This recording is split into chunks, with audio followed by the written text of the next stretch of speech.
Մենք շարունակում ենք սիրելի հեռուստադիտողներ, ձեր առավոտները դարձնել երաժշտական, հետաքրքիր, ինֆորմատիվ եւ ամենակարևորներից մեկը նաեւ համեղ։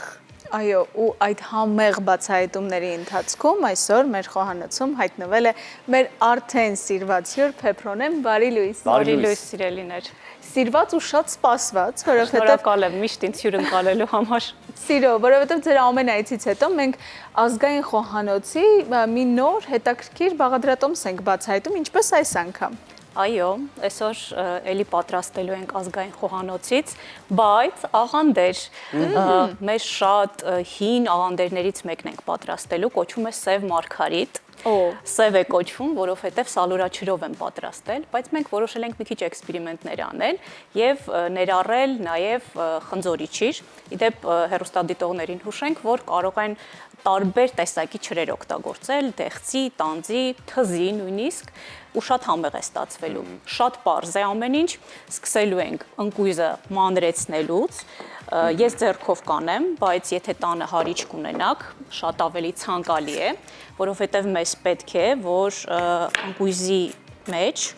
եղած յուղը դուրս տա, իսկ դա կարող ենք հասնել հարիչի օգնությամբ։ Մենք այստեղ մի քիչ խորամանկության ենք դիմել ու արդեն մանրեցրել ենք հարիչով։ Ես հիմա կմանրեցնեմ, ընկույզին ընդամենը պետք է խառնել մեղր եւ լցոնել մեր ջրերը։ Նաև կձևավորենք քունջութի սերմերով, այստեղ էլի հեռուստադիտողներին հուշենք, որ ազատ են ու կարող են օրինակի համար ձևավորել պիստակով, առաջիկայում տոներ են, սա շատ հրաշալի աղանդեր է, որ կարելի է շատ արագ, հեշտությամբ ներկայացնել նաև սեղանին հյուրասիրել եւ զարմացնել հյուրերին։ Փեփրոնի, իսկ քանի որ մենք շատ հարուստ ենք մեր ազգային ուտեստներով, աղանդերով եւ հարուստ ենք նաեւ տարածաշրջաններին հատուկ բաղադրատոմսերով, իսկ գուցե նաեւ հնարավորության դեպքում բարձաբանենք ազգայինը հասկացանք, բայց մոտավորապես որ տարածաշրջանին է ավելի հատուկ եղել այս աղանդերը։ Սա երևի արևմտահայկական, հասկացա ձեր հարցը, արևմտահայկական կարծում եմ բաղադրատոմս է, առհասարակ արևմտյան Հայաստանի բաղադրատոմսերը, որ ես ես վերջերս բավականին ուսումնասիրել եմ, շատ հարուստ են համերով, որովհետև կարծում եմ բնությունն է հարուստ այնտեղ եւ շատ հետաքրքիր բույսեր են աճում, անգամ ձիթապտուղ է աճել ու օրինակի համար Մուսալեռան խոհանոցի մեջ շատ ձիթապտուղ կա, ինչը շատ հետաքրքիր է նաեւ ձիթապտղի ձեթ եւ այլն, բայց միևնույն ժամանակ հարստության հետ միևնույն ժամանակ կարելի է նշել ազգային խոհանոցի պարզությունը։ Ինձ թվում է դա նաեւ քանի որ խոհանոցը մշակութային որոշակի նշանակություն ունի, շատ հրաշալի մեր խոհանոցը բնութագրում է մեր հոգեվիճակը եւ հոգեբանությունը։ Մենք սիրում ենք պարզ, առանց ավելորդությունների, բայց շատ համեղ։ Բույրերը, բնության հատիկ եղեն, չրեղեն, մեղր եւ այլն, շատ պարզ է ամեն բան, բայց շատ համեղ է։ Դա ինձ թվում է նաև հայերին ու մեր ժողովրդին հատուկ ինչ-որ բնութագրական կետ է, որ խոհանոցով նաև արտահայտվում է։ Եվ իսկապես ինչքան գեղեցիկ է, ամեն ինչ պարզ է, ամեն ինչ հնարավորինս բնությանը մոտ, եւ այդքան համեղ ու հետաքրքիր նաեւ վիզուալ մատուցմամբ, որովհետեւ ինչքան էլ ազգային խոհանոցից ենք խոսում, միևնույն է մասնագետները ամեն բան անում են, որ անգամ այդ ուտեստները, աղանդերները ունենան շատ ժամանակակից մատուցման տարբերակներ, որպեսզի հետաքրքրեն նաեւ երիտասարդներին ու պատանիներին, բայց հետաքրքիր է Փեփրոնե, ինչպես սկսվեց ձեր ճամփորդությունը ազգային խոհանոցի էջեր, որտեղից եք սկսել։ Մի շատ հին գիրք ընկավ իմ ձեռքը, Պոլսում էր հրապարակվել, կարծեմ անցած դարի սկզբի գիրք էր, շատ հետաքրքրեց, որովհետև հետաքրքիր այնպիսի բաներ կային, որ մոռացված են։ Պետք է ցավոք շեշտեմ, որ շատ բաներ հիմա չեն պատրաստվում ու նաև հորդորել ազգագրագետներին մի քիչ ավելի հայտնի դարձնել, խոսել այդ բաղադրատոմսերի մասին, որովհետև ցավոք սրտի մշակութային շերտ ունենք կորսված, այդ թվում նաև խոհանոցային եւ ցանկալի կլինի, որ մենք իմանանք։ Շատ հաճախ երբ ես ինչ-որ վիդեոներ եմ նկարում այդ բաղադրատոմսերով, միշտ հարցեր են լինում, թե որտեղից են դրանք, ինչքանով են հայկական, որովհետև շատ հաճախ տարբեր ժողովուրդների հարակից մեզ հարևան նաև յուրացվում են եւ ներկայացում են արդեն որպես իրենցը, նաև դա հասկանալի է, որովհետև երբ միասին եք ապրում, արդեն դժվար է դարերի կտրվածքով հասկանալ, Ձուլվում է կարծես մշակույթը այս դեպքում։ Շատ կարևոր է, որ կան մարդիկ մեզանում, որ ունեն հետաքրքիր մի բնավորություն, դա որոնումներն են, այսպես բացահայտումներն են ու հասկանում ենք, որ ցանկացած ոլորտում սիրելիներ, այո,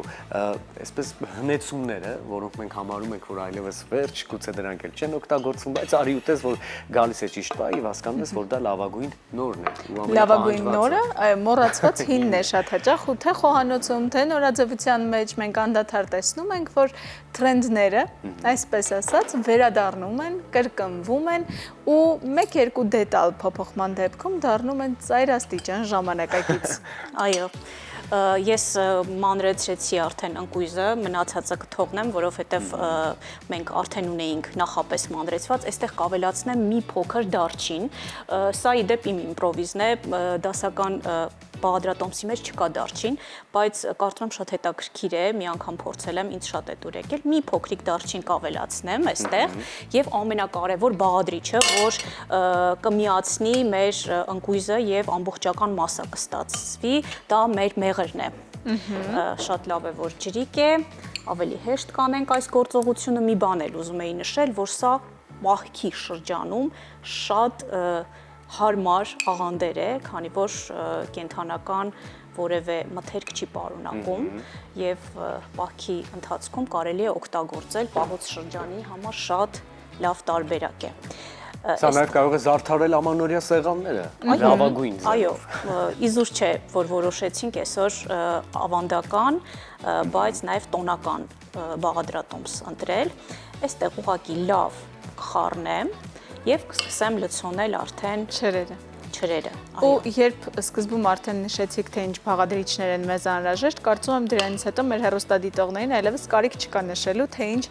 վիտամինային եւ իմունիտետը բարձրացնող ռումբ է պատրաստվում հենց հիմա, որովհետեւ յուրաքանչյուր բաղադրիչն էլ առանձին ցուցված է եւ խորհուրդ է տրվում հատկապես այս շրջանում շատ ավելի օգտագործել, որովհետեւ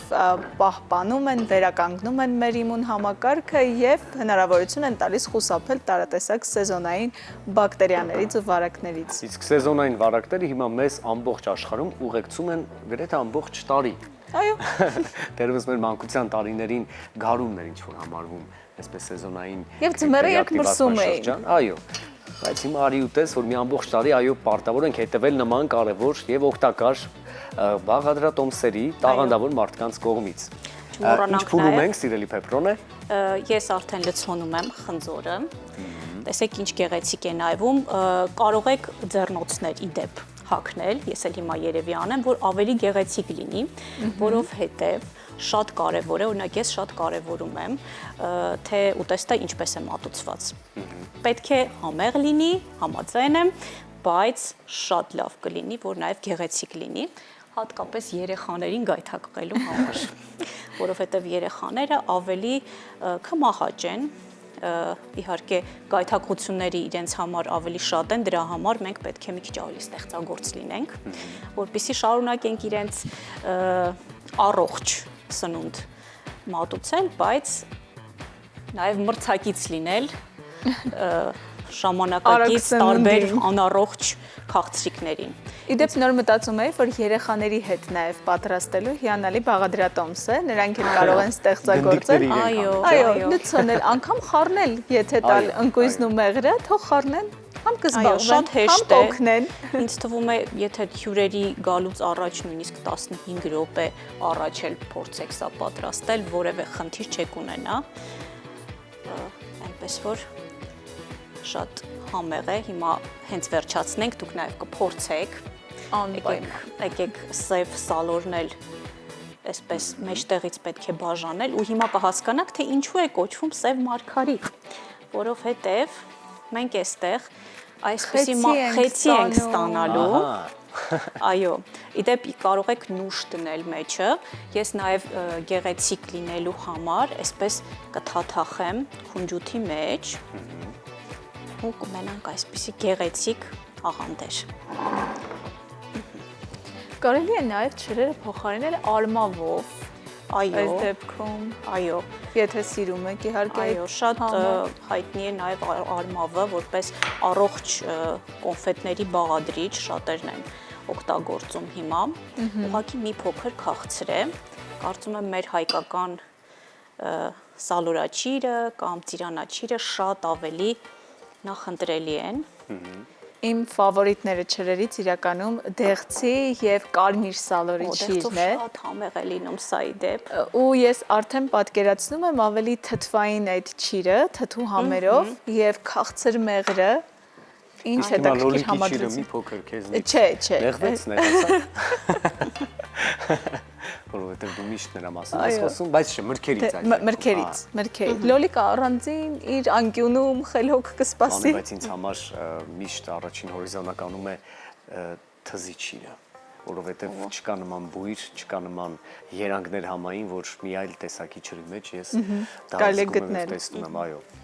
Ու հետաքրքիր մի բան եմ հիմա նկատել, որ մարդկանց երբ տեսնում ես խոհանոցում աշխատելիս, իհարկե ոչ լիարժեք, բայց այդ ընթացքում մարդու մասին քեզ մոտ միանշանակ ստեղծվում է տպավորություն։ Ու հիմա երբ դիտում ենք, թե մեր հյուրը այսօր ինչ հանդարտությամբ ու ներդաշնակությամբ է առհասարակ շարժվում, պատրաստում, զարդարում, վերջնական փուլում փորձում մատուցել աղանդերը, դու հասկանում ես, օրինակ կյանքում էլ է փորձում գոնե լինել այսքան սիրուն ու ներդաշնակ։ Ուզում եմ ասել, սիրելի Փեփրոնե, որ խոհարարների վարքից կարող ենք նաև ենթադրություններ անել առհասարակ նրա տեսակից, չէ՞։ Նման բան նկատել եմ վերջերս։ Իրականում Փեփրոնեի դեպքում վստահաբար կարող եմ ասել, որովհետև ես նաև հավատարիմ հետևորդներից եմ էջի, անգամ եթե պետք չէ այդ պահին որևէ բաղադրատոմս, պարզապես կարելի է հայտնվել նրա էջում էսթետիկ խոհանոցում, որը շատ տաքուկ արևով է միշտ շրջապատված, չգիտեմ որտեղից այդ արևը անդադար անգամ այս եղանակին այդ Ճիշտ խոհանոցում ժամանակին նկարահանումները։ ճիշտ պլանավորմամբ, այո, ու անգամ եթե արև չկա դրսում, միևնույն է այդ արևը կարելի է գտնել Փեփրոնեի խոհանոցում։ Շնորհակալ եմ։ Բաղադրատոմսերի մասին խոսք չկա անգամ։ Շնորհակալ եմ շատ, մեր աղանդերը արդեն պատրաստ է, կարող ենք եթերից հետո փորձել։ Մենք Ու նաև հենց հիմա պետք է վազենք։ Այո։ Սև, բայց լուսավոր մարգարիտները մեզ են սպասում, սիրելիներ, դուք շարժվեք, ստացեք էներգիա երաժշտության միջոցով, մենք էլ գնանք ու փորձենք տեսնենք ինչ է այնտեղ կատարվում։ Մնացեք մեզ հետ, շարժվում ենք առաջ։